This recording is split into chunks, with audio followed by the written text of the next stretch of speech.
So there was a very interesting poll that was done by Altcoin Daily.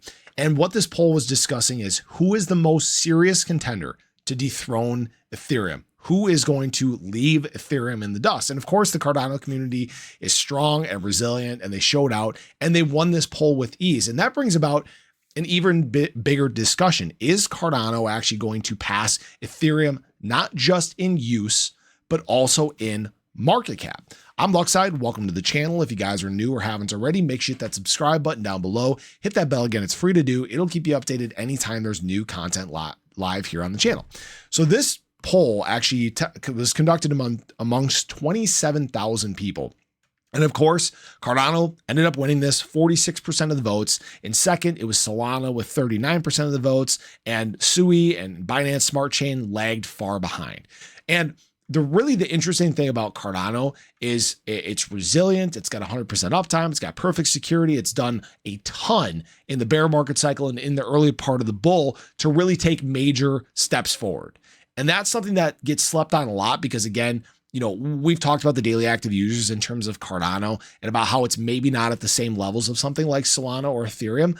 But again, the big reason for that is we didn't have the same things that we do now back when DeFi adoption was high. All right. I talk about this all the time because I want people to understand that the biggest times of DeFi adoption take place later on in market cycles. So we're starting to enter that time now, and we've obviously seen an increase in the daily active users in Cardano. There's obviously a huge development boom that's taking place currently. Obviously, Cardano development has been very strong for a while, but these things really are beginning to take off. And this is where, you know, Ethereum has kind of left the door wide open. Yes, it has layer 2s that have helped take some load off of the Ethereum network.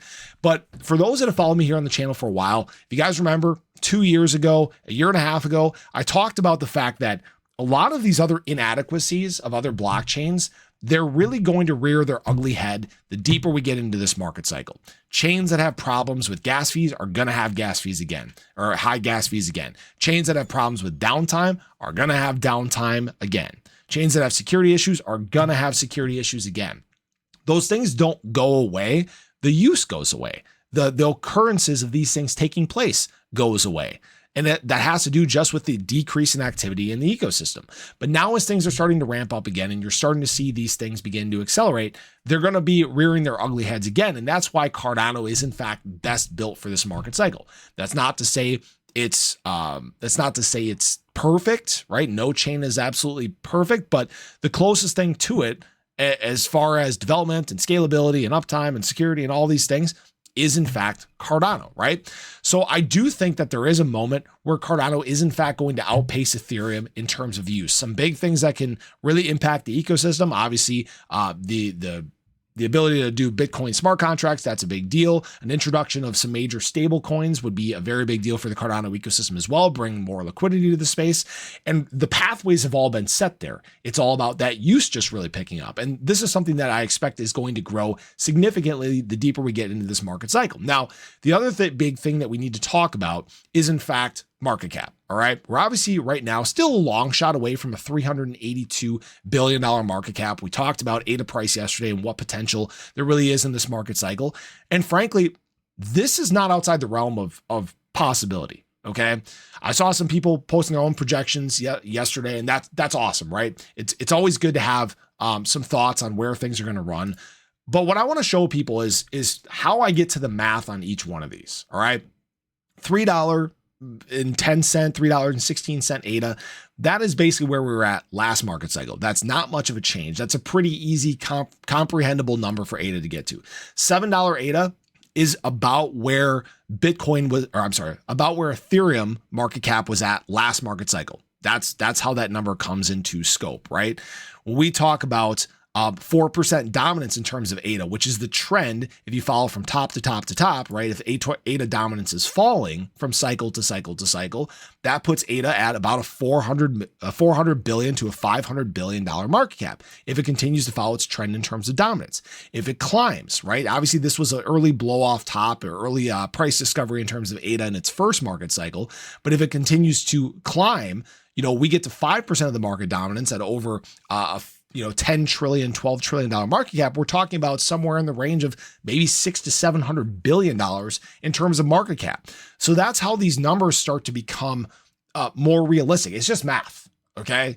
People will say, oh, these things are impossible. It's not going to happen. Guys, we haven't even seen the biggest growth in this market cycle. You have not even seen altcoins take off yet. You have not even seen the amount of use that's going to come in this next year in the blockchain industry in general. That's why I think it's crazy to be making some assumptions and generalizations about where an asset can get to right now, because frankly, it doesn't, excuse me, it doesn't make a whole lot of sense to be saying, oh, it can't break this. Everything is possible right now. I'm under I'm convinced that there's going to be a point where BTC is actually dethroned. All right. And maybe this is a very long time down the road with much more technological advancements. I mean, there are coins with very similar tokenomics to BTC, but do a lot more from a technical standpoint. All right. Yes, this industry is getting diluted, but it's also making technical advancements at the same time. I think the way that we look at the crypto industry this time next market cycle is going to be very different than what we see right now.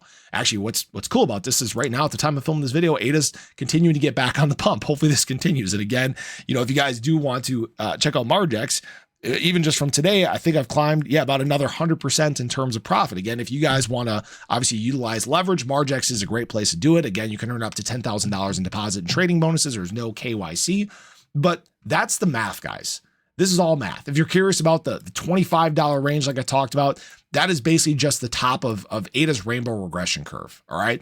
All these numbers are 100% possibilities. We're going to have a very good idea of where Cardano direction from the blockchain standpoint, as far as use goes, is headed towards by, again, probably March, April, May. And we're also going to have a very good idea of where price is headed towards in that time. I would expect there to be a lot more transparency about the use of the Cardano blockchain and many others in the space in terms of the government and enterprises and things like that by that point. And we'll have a lot clearer picture of what is going to be coming to the crypto industry in general. So I just want to share that with you guys. Hopefully that cleared up some of the questions about yesterday. I know people had them, but I appreciate you guys as always. Have a great day. Show your love below. Leave any questions you guys have in the comments below, but I'll catch you guys in the next one. Take care.